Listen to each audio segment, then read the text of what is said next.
Afternoon बच्चों, आज हम लोग कक्षा 10 के जीव विज्ञान के पाठ्यक्रम के बारे में जानकारी कर लें।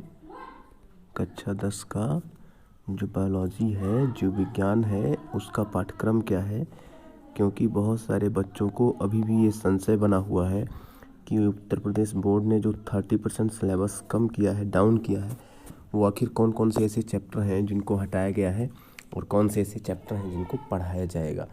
तो चलिए आइए देखते हैं कि किन चैप्टरों को हटाया गया है और कौन से चैप्टर पढ़ाए जाएंगे। सबसे पहले तो हम बात करते हैं जो चैप्टर हटाए गए हैं। पहला चैप्टर एक चैप्टर हटाया गया है जीव विज्ञान में, पौधों एवं जंतुओं में रासायनिक समन्वयन।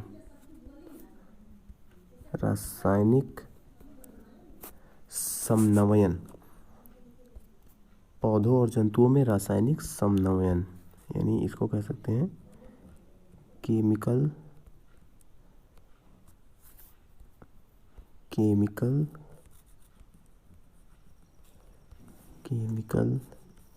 कोऑर्डिनेशन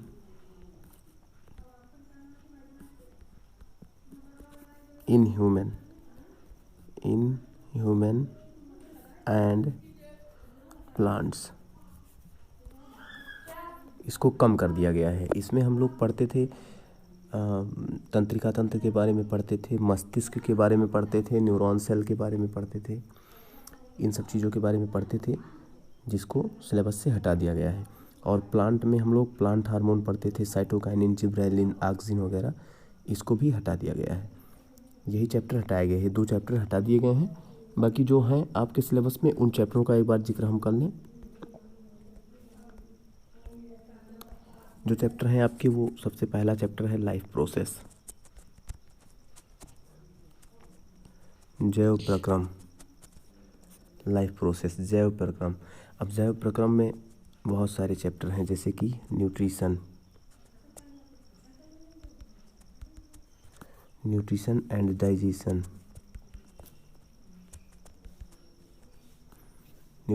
डाइजेशन, पोषण एवं पाचन, ये हमें जैव प्रक्रम में पढ़ना है।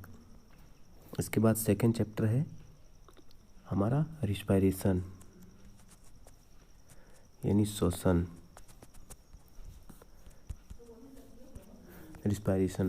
जैव प्रक्रम में हमें दूसरा जो चैप्टर पढ़ना है, वो पढ़ना है श्वसन। इसमें मानवों में श्वसन पढ़ना है, हमें पादपों में भी श्वसन है, वो भी पढ़ना है, दोनों पढ़ना है। न्यूट्रिशन वाले में भी हमें जो है ऑटोट्रॉपिक न्यूट्रिशन और हेटरोट्रॉपिक न्यूट्रिशन दोनों पढ़ना है, अर्थात प्रकाश संश्लेषण भी पढ़ना है और परपोषी पोषण भी पढ़ना है। इसके बाद नेक्स्ट है सर्कुलेशन, परिवहन।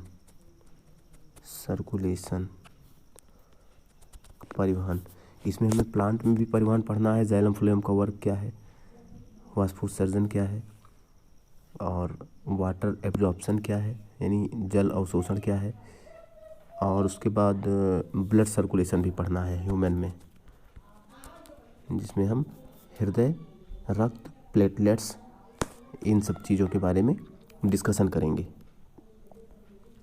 इसके बाद इसी में हमें फोर्थ पढ़ना है एक्सक्रीशन,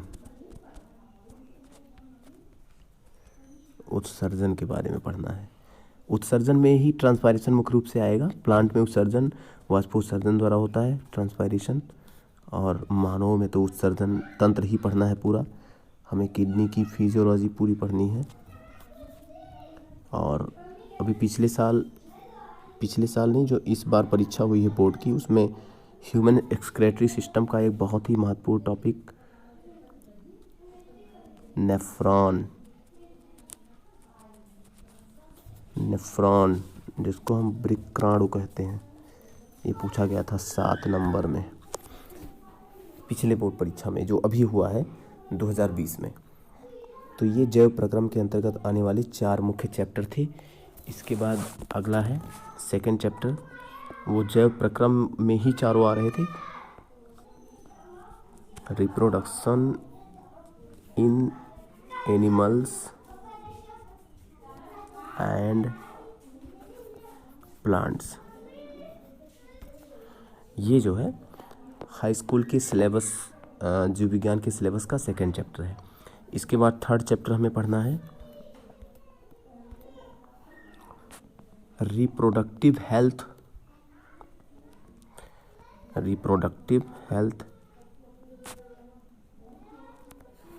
रिप्रोडक्टिव हेल्थ जनन स्वास्थ्य पढ़ना है हमें, इसकी आवश्यकता क्यों पड़ती है, ठीक है। और फिर हमें फैमिली प्लानिंग के बारे में भी पढ़ना है, परिवार नियोजन के बारे में भी हमें इसमें पढ़ना है। बच्चों का जन्म कैसे होता है, प्रसव, ठीक है, उसके बारे में भी हमें इसी में पढ़ना है। कुछ यौन संचारित रोगों को भी पढ़ना है, HIV एड्स वगैरह क्या है, उसका कंट्रोल कैसे होता है, और परिवार नियंत्रण हम कैसे करेंगे, परिवार नियोजन हम कैसे करेंगे। इन सब चीज़ों का हमें जो है वो रिप्रोडक्टिव हेल्थ के अंतर्गत पढ़ना है। इसके बाद फिर अगला चैप्टर है जेनेटिक्स, बहुत ही महत्वपूर्ण चैप्टर।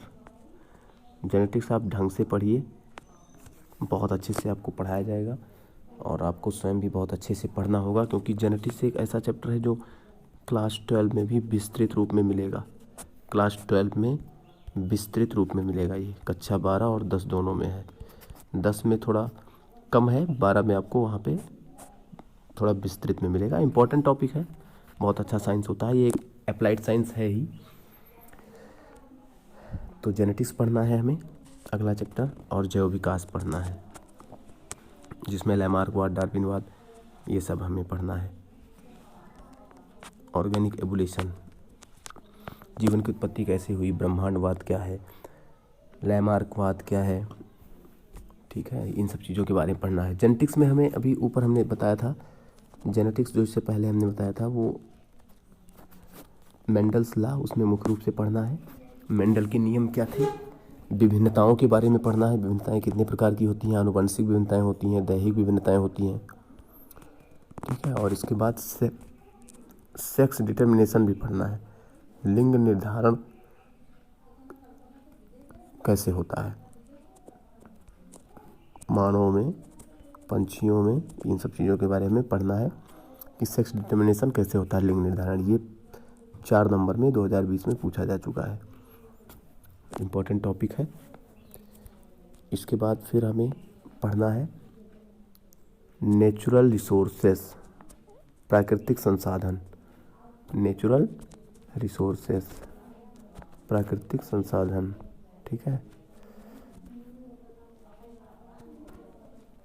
नेचुरल रिसोर्सेस, प्राकृतिक संसाधन। उसके बाद हमें पढ़ना है our environment, our environment, our environment, हमारा पर्यावरण। बहुत सारी चीज़ें इसके अंतर्गत आएंगी। अम्लीय वर्षा क्या है, जो है पर्यावरण की रक्षा हम कैसे करें, है ना। और फिर लास्ट टॉपिक पढ़ेंगे हम मैनेजमेंट, किसका मैनेजमेंट, यही पर्यावरण का मैनेजमेंट, नेचुरल रिसोर्सेस का मैनेजमेंट, कैसे हम जल को बचाएं, कैसे हम जो है अपने पर्यावरण को बचाएं, ठीक है। तो ये सब सारी चीज़ें हमें पढ़नी है। कम क्या हुआ है आपका 70% सिलेबस जो है केवल आपका रह गया, 30% आपका कम किया गया, वही जो रासायनिक समन्वयन का था, ठीक है। मस्तिष्क की संरचना, न्यूरॉन सेल, मानव हार्मोन, अंतःस्रावी ग्रंथियाँ वगैरह, और पादप हार्मोन, इन 2-3 चैप्टर्स को हटा दिया गया है। बाकी हमें सबसे पहला लाइफ प्रोसेस पढ़ना है, जिसमें पोषण एवं पाचन, दूसरा श्वसन, तीसरा सर्कुलेशन, चौथा उत्सर्जन, ये चीज़ें आएंगी।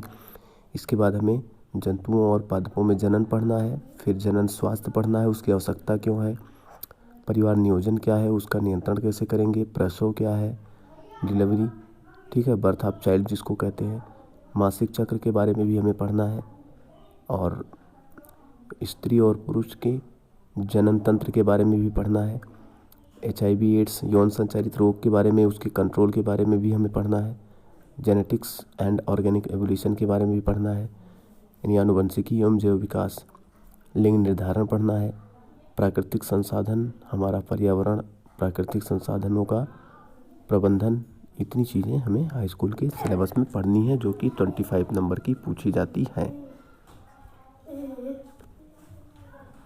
ठीक है बच्चों, तो ये सिलेबस था, इसको आप ध्यान से नोट आउट कर लेंगे। आप सभी का दिन शुभ हो। धन्यवाद।